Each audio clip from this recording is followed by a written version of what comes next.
ہم کریں گے ہر مظلوم کی حمایت۔ السلام علیکم ناظرین، میں ہوں حورین فاطمہ اور آپ دیکھ رہے ہیں حمایتی نیوز HD چینل۔ نظر ڈالتے ہیں آج کی اہم خبر پر۔ مویشی منڈیوں میں لین دین کے حوالے سے اسٹیٹ بینک آف پاکستان نے اہم اقدام کرتے ہوئے ڈیجیٹل ادائیگیوں کی سہولت میں اضافہ کر دیا۔ تفصیلات کے مطابق اسٹیٹ بینک کی جانب سے 31 مئی سے 20 جون تک ٹرانزیکشن اور بیلنس لمٹ کو عارضی طور پر بڑھا دیا گیا ہے، جبکہ مویشی منڈیوں میں ڈیجیٹل ادائیگیوں کی سہولت میں اضافہ کر دیا گیا تاکہ لوگ اس سے مستفید ہو سکیں۔ اسٹیٹ بینک کا کہنا ہے کہ اس اقدام کا مقصد ڈیجیٹل چینلز کو محفوظ اور متبادل ادائیگی موڈ کے طور پر فروغ دینا ہے۔ اقدام کا مقصد نقدی پر مبنی لین دین کے مسئلے کو حل کرنا ہے۔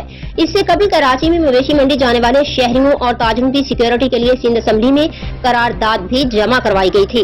قرارداد میں مطالبہ کیا گیا تھا کہ حکومت مویشی منڈی آنے والوں کی حفاظت کے لیے اقدامات کرے، شہریوں کی حفاظت یقینی بنانے کے لیے ٹاسک فورس قائم کی جائے۔